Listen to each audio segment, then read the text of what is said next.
नमस्ते बच्चों।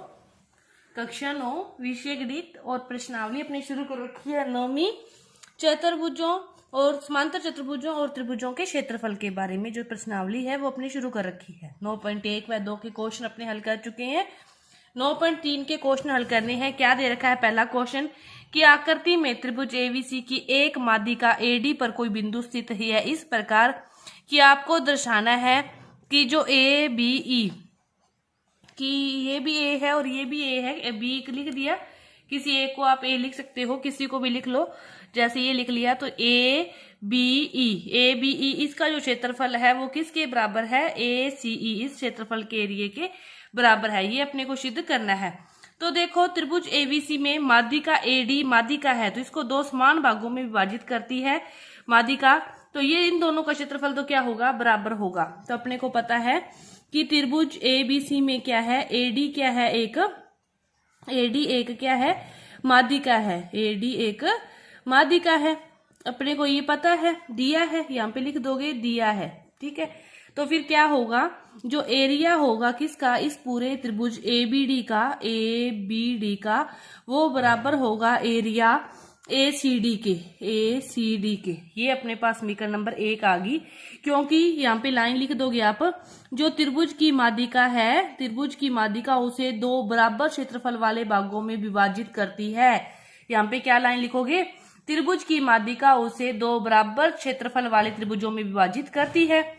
इसी प्रकार अब अपने इस त्रिभुज की बात करें तो इस त्रिभुज की फिर पूरे त्रिभुज की माध्यिका ये है, तो ईबीसी त्रिभुज की भी माध्यिका ईडी होगी। कि जो ईबीसी त्रिभुज है इसकी माध्यिका क्या होगी? ईडी, उसी के अकॉर्डिंग होगी। तो फिर इसमें क्या होगा? एरिया ऑफ किसका? ईबीडी का ईडीसी के बराबर हो जाएगा। एरिया ईडीसी समीकरण नंबर 2 कि ये तो पूरे त्रिभुज की माध्यिका थी तो इन दोनों का बराबर इस त्रिभुज की माध्यिका है तो इन छोटे त्रिभुजों का क्षेत्रफल बराबर। अब क्या करो? इक्वेशन 1 में से इक्वेशन 2 को क्या कर दो? घटा दो। तो क्या होगा? Area A B D minus area E B D equal to left side में से लेफ्ट साइड कम होगी, राइट साइड में से राइट साइड कम होगी। Area A C D minus area E D C. ठीक है, हो गया। अब देखो एबीडी तो ये पूरा है, इसमें से कम कितना करना है? इतना। तो बच गया क्या? ऊपर वाला बच गया एबीई। इस साइड क्या बच गया? Area ABE. इसी तरह इस साइड कि ये पूरा है एसीडी, इसमें से ये कम करना तो ऊपर वाला बच जाएगा एरिया एसीई। यही हमें क्या करना था? प्रूव करना था। ये आपका पहला क्वेश्चन। इसके बाद देखो दूसरा क्वेश्चन क्या दे रखा है। दूसरा क्वेश्चन की त्रिभुज एबीसी में ई माध्यिका एडी का मध्य बिंदु है। ई है जो वो माध्यिका एडी का क्या है? मध्य बिंदु है। अपने को दर्शाना है कि जो एरिया है बीईडी का वो 1/4 है पूरे एबीसी के। तो अपने को पहले की तरह अपने को पता है कि त्रिभुज एबीसी की माध्यिका क्या है? एडी।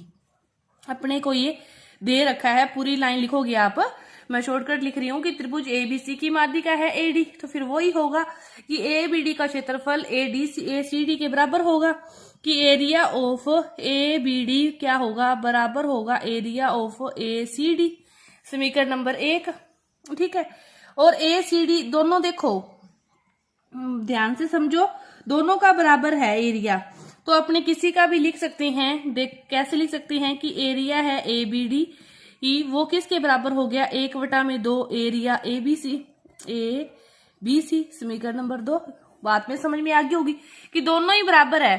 तो इस पूरे का क्या है? आधा ही है ना एक का क्षेत्रफल, यही मतलब हुआ। तो ये वाली एक समीकरण आ गई अपने पास। तो इसके बाद देखो, अब नीचे वाले त्रिभुज की बात करें अपने कि त्रिभुज ये इसका मध्य बिंदु है। इसका ये वाला क्या है? एडी का मध्य बिंदु ई है, लिखा हुआ है ना, ई है माध्यिका एडी का मध्य बिंदु है। मध्य बिंदु है तो फिर ये क्या होगी? जो बीई माध्यिका होगी त्रिभुज इसकी, ये वाली माध्यिका होगी त्रिभुज इसकी। तो त्रिभुज ए बी डी की माध्यिका क्या होगी? बीई होगी, क्योंकि उसकी भुजा का मध्य बिंदु है। ये भी इस भुजा का मध्य बिंदु तो माध्यिका होती है, तो ये इस भुजा का मध्य बिंदु है तो बीई इसकी माध्यिका होगी। तो इसकी माध्यिका होगी तो फिर एरिया ऑफ बीईडी क्या होगा?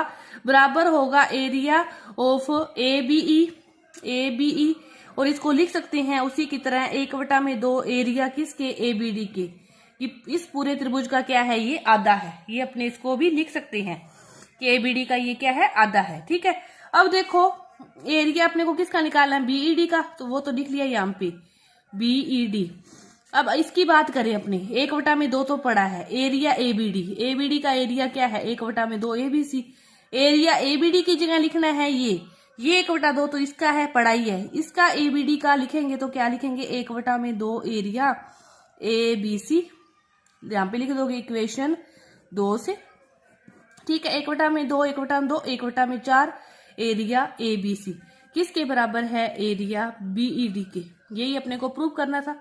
देखो क्या किया, कुछ भी नहीं किया, बस वही बात है कि ये इसकी माध्यिका है। पहले तो दोनों का बराबर होगा, दोनों का बराबर होगा तो पूरे त्रिभुज का ये आधा ही है, मतलब समीकरण नंबर 1। फिर देखो ये इस भुजा का मध्य बिंदु दिया है, मध्य बिंदु क्या होता है, उसकी माध्यिका होती है, तो ये इसकी माध्यिका है, तो बीईडी का क्षेत्रफल क्या होगा, इतने त्रिभुज का आधा हो जाएगा फिर, क्योंकि इन दोनों का बराबर होगा तो इसका आधा हो जाएगा। उसकी जगह फिर उसकी वैल्यू रखी है और कुछ भी नहीं किया। समीकरण ये आपका दूसरा क्वेश्चन पूरा हुआ। इसके बाद देखो तीसरा क्वेश्चन क्या दे रखा है, दर्शाइए कि समांतर चतुर्भुज के दोनों विकर्ण उसे बराबर क्षेत्रफल वाले 4 त्रिभुजों में क्या करते हैं, विभाजित करते हैं। अपने को ये दर्शाना है, अपने को पता है कि जो समांतर चतुर्भुज के विकर्ण है, अपने पिछली प्रश्न जो की थी एक्सरसाइज 9.2 उससे पीछे की थी 9.1, उसमें भी अपने यही जाना था कि समांतर चतुर्भुज के जो विकर्ण है वो उसे क्या करते हैं, 2 बराबर भागों में, विकर्ण है जो एक दूसरे को क्या करते हैं, समद्विभाजित करते हैं, एक दूसरे को क्या करते हैं, समद्विभाजित करते हैं, समद्विभाजित करते हैं, ये अपने को पता है। तो करते हैं तो फिर पीओ बराबर क्या होगा, ओ आर, एसओ बराबर क्या होगा, ओ क्यू। लिख सकते हैं अपने कि पीओ बराबर क्या है, ओ आर, एसओ बराबर क्या है, ओ क्यू। ये अपने को पता है कि वो उसके बराबर भागों में विभाजित करते हैं। इस त्रिभुज की अपने बात करें, किसी की कर लो, चाहे इस त्रिभुज की कर लो चाहे इसकी, कि पी क्यू एस की बात करें अपने, तो ये इसको समांतर भागों में विभाजित करते हैं, तो ये वाला भी मतलब आधा आधा है, तो ये इसका मध्य बिंदु हो गया। तो पीओ इसकी क्या होगी, माध्यिका होगी, पीओ इसकी क्या होगी, फिर माध्यिका होगी, क्योंकि इसका ये क्या है, मध्य बिंदु। कोई भी त्रिभुज ले लो आप, इसको ले लो चाहे, तो ये इसकी मध्य बिंदु, इसको लोगे, क्योंकि ये दोनों क्या है, बराबर बराबर है, तो ये मध्य बिंदु होगा तो ही बराबर होंगे। तो अपने त्रिभुज किसी को भी लेके आप एक बार एक त्रिभुज का लिखो कि पी क्यू एस में क्या है, पीओ क्या है, माध्यिका है, पीओ माध्यिका है।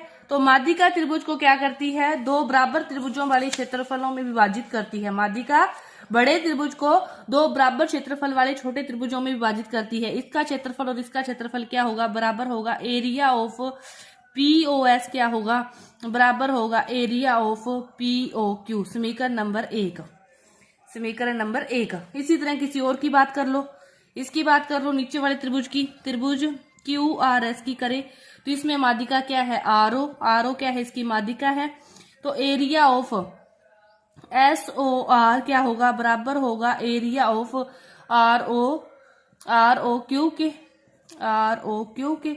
समीकरण नंबर 2। अब इसकी बात करें अपने, इसकी, इस त्रिभुज की, त्रिभुज पी एस आर में क्या होगा, area of S O R क्या होगा, बराबर होगा एरिया ऑफ पीओएस के। समीकरण नंबर 3। अब रह गया ये वाला, त्रिभुज पी क्यू आर में क्या होगा, area of R O Q बराबर होगा एरिया ऑफ पीओ क्यू के। समीकरण नंबर 4।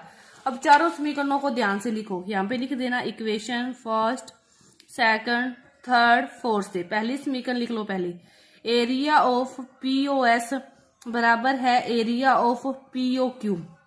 पीओ क्यू किसके बराबर है, आर ओ क्यू के, area of R O Q.